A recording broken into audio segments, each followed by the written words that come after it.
Good evening to you and all of yours. I have to stop you here, Mr. Banerjee. We have to go to live to Bengaluru for the G20 finance track meeting that is currently underway in Bengaluru. Will feed into the first G20 finance ministers and central bank governors meeting in February 2023 at the same venue. The meeting was conducted over 2 days with the aim of seeking the views of G20 members on India's G20 finance tech priorities of 2023 across various work streams. Two side events on strengthening MDBs to address shared global challenges of the 21st century and the role of central banks in managing climate risk and green financing were also held on its sidelines. The meeting was attended by around 160 delegates in person from Ministry of Finance, central banks, 10 invitee countries and 14 international organizations. The physical presence of most G20 delegations, invitees and international organizations in Bengaluru demonstrates the global commitment to supporting India's G20 presidency, particularly amid the challenging global economic environment. Anchored around G20 theme of Vasudhaiva Kutumbakam or One Earth, One Family, One Future discussions focused on issues relating to the global economy and risks is strengthening multilateral development banks, managing global debt vulnerabilities, financing climate action and sustainable development goals, and building resilient, inclusive and sustainable cities of tomorrow. This meeting held in Bengaluru was spread over 7 sessions. During the first session on the global economy and framework working group priorities, G20 members discussed global challenges including global inflation, food and energy insecurity, financial stability and macroeconomic implications of climate change.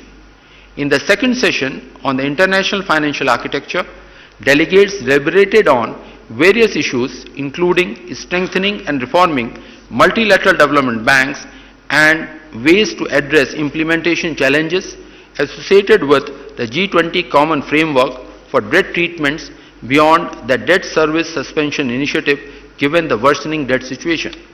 In the infrastructure session, discussion took place on India's priorities for the Infrastructure Work Group 2023 on financing cities of tomorrow, inclusive, resilient and sustainable.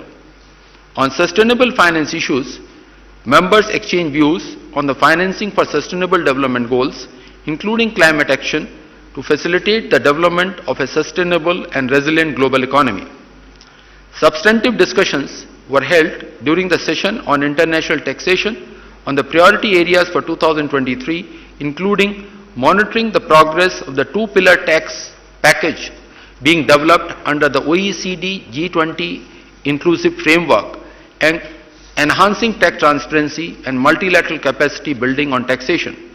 In the session on global health, we discussed strengthening of the coordination arrangements between finance and health ministers for pandemic prevention, preparedness and response, including expanding the voice of low-income countries by inviting key regional organizations to the discussions.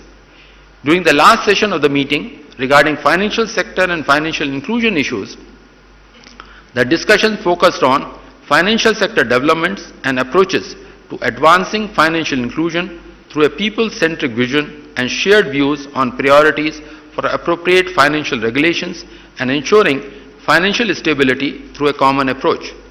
Overall, we saw broad support across the board on the proposed priority of India's G20 finance track agenda for 2023. These discussions will be taken forward at the working group level over the next 2 months. Now, thank you very much. Now I am open to taking questions from the floor. Thank you.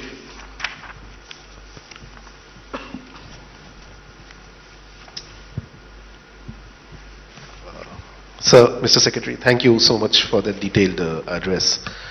Just wanted to ask, while these discussions on various issues will go on throughout the year, and of course there will be decisions taken later during the year, but generally with regard to multilateral institutions, was there any substantive words that these are the kind of reforms, these are the specific kind of reforms that multilateral institution bodies need to serve developing economies better?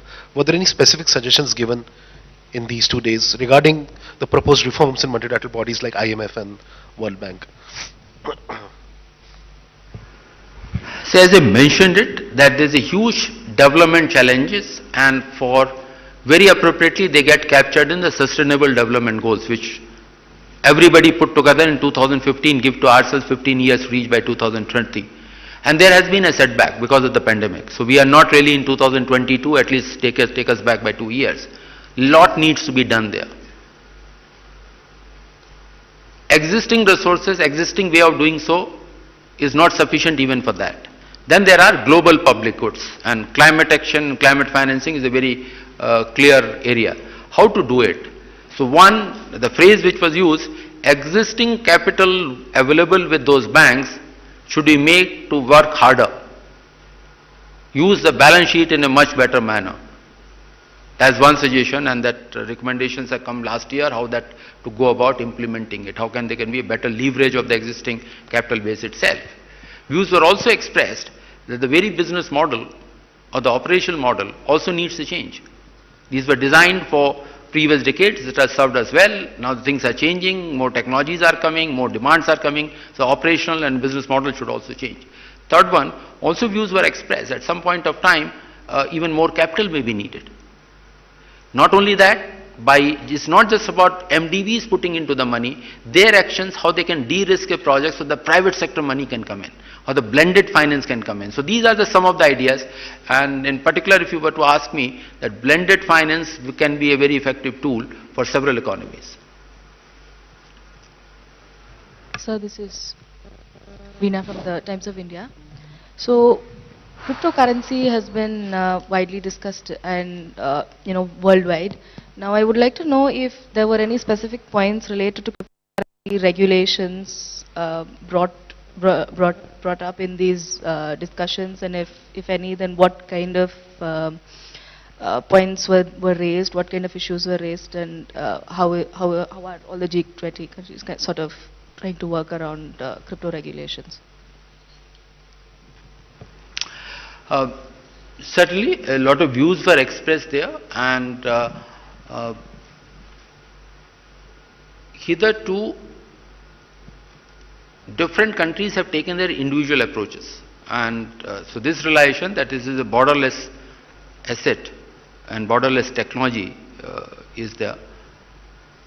How globally there should be a consensus should be built so that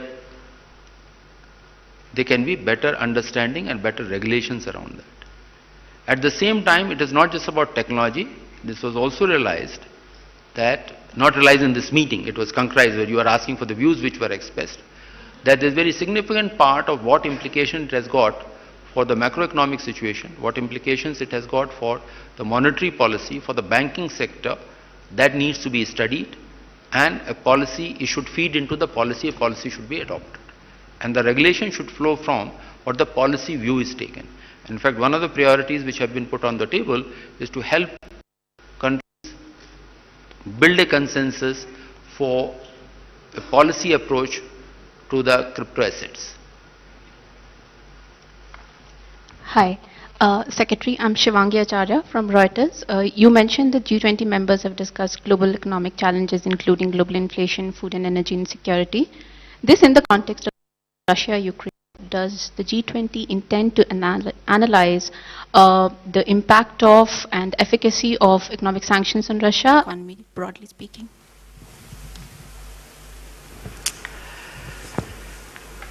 See, this is effect of sanctions is not on the table for to be studied, and G20 is not the forum to get into geopolitical issues.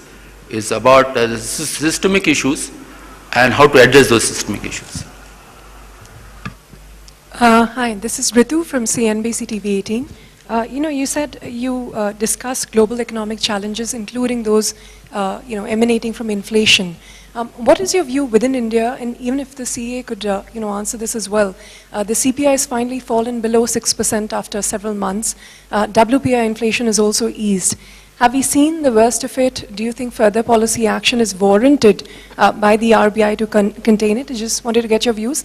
And also on the IIP contraction, far worse than what was estimated, minus 4%. Is perhaps economic activity not picking up to the extent that was earlier anticipated? we can have a separate discussion about Indian conditions, and rather this press conference we should focus on the G20 and the meetings here. That will be a subject, different subject to be discussed. Sir. So this is Ajay from Doordarshan News, New Delhi. My question is that what are the Indian models that we have projected before the G20 leaders that can be adopted to solve the problems of maybe digital inclusion, financial inclusion? So what are the things that the world can learn from Indian success models, especially on the economic front? Thank you. See, we have several things which has worked for us at population scale. So we have several things to be shown to others as well as to learn from others.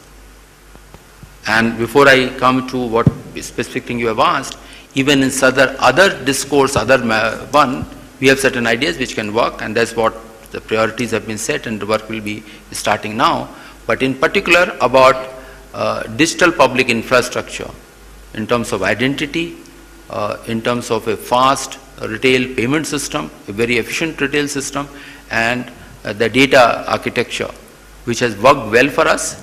Some other countries have also done so, and if you were to say that we adopted a biometric based Aadhaar, but also came out with an open source, which was curated in IIITB here in Bengaluru, the MOSHIP, and several countries have adopted that, including a large country like, with a large country meaning that even 6-7 crore, 8 crore population is a large country. For us it appears to be small, but it's not a small population. I'm referring to the Philippines.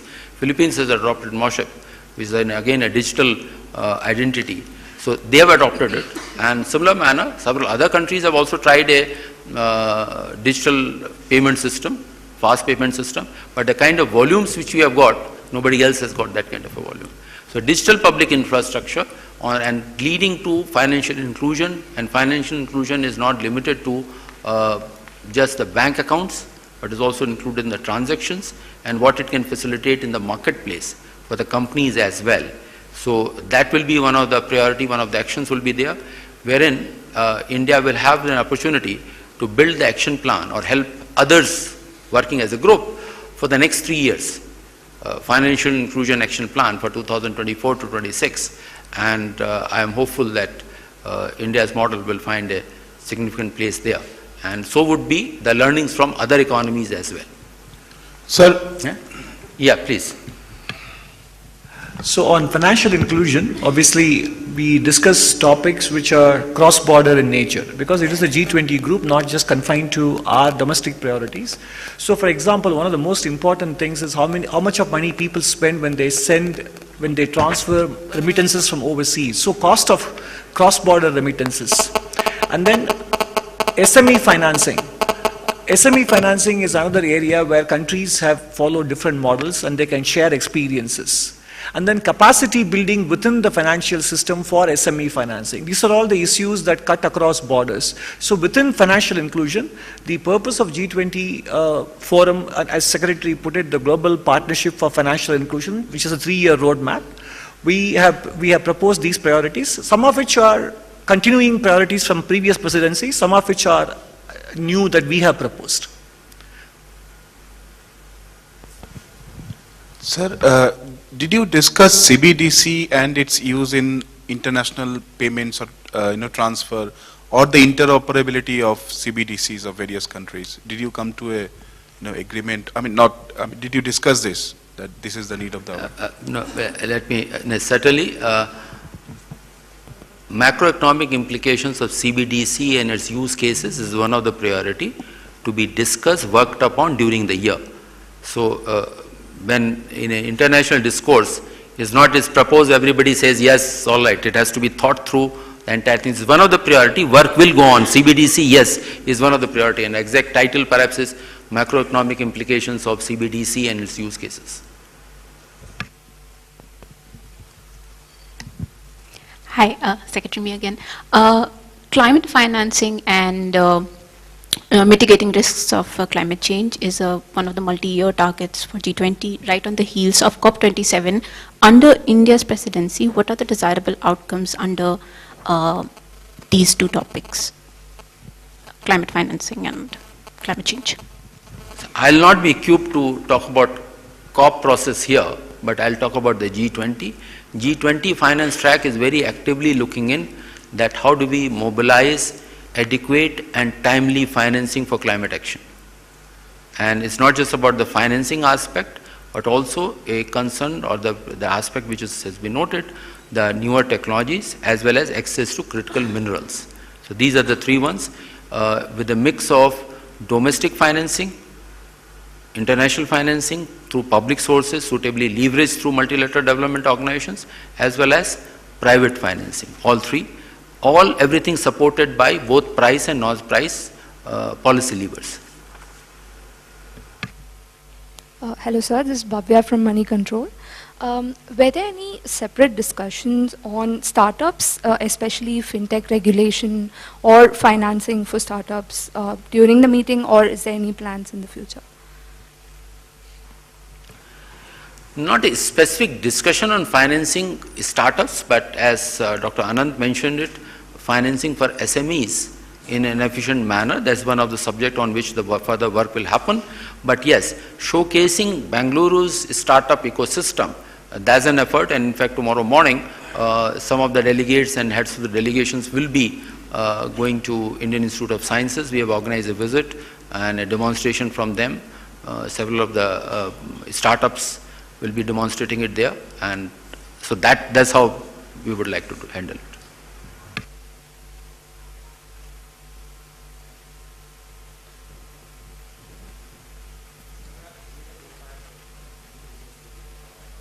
आसानी होगी कि वो कौन से मुद्दे थे जिनको 2 दिन तक आप लोगों ने डिस्कस किया और भारत की प्रायोरिटीज़ क्या रहीं इन ये जो हमारी फाइनेंस ट्रैक की जो बातचीत हुई है, और हम आगे जाते हुए कहाँ किस दिशा में इस बातचीत को आगे बढ़ते हुए देखते हैं सर। धन्यवाद।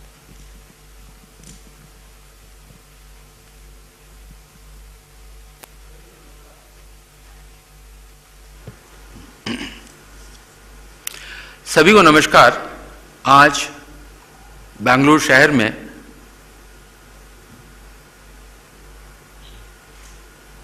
G20 फाइनेंस ट्रैक की पहली सभा भारत की प्रेसिडेंसी में आज पूरी हुई। जैसा कि हम सबको पता है, फाइनेंस ट्रैक की अगुवाई लीडरशिप वित्त मंत्री, हर देश के जो मेंबर हैं उनके वित्त मंत्री और सेंट्रल बैंक के गवर्नर करते हैं, और इस पूरे फाइनेंस ट्रैक में वित्तीय और आर्थिक विषयों में बड़ी सुदीर्घ चर्चा होती है। इस सभा में लगभग 184 प्रतिनिधि विभिन्न देशों से आए थे, जिसमें G20 के 20 सदस्य हैं उन देशों से, उसमें 19 देश और यूरोपियन कमीशन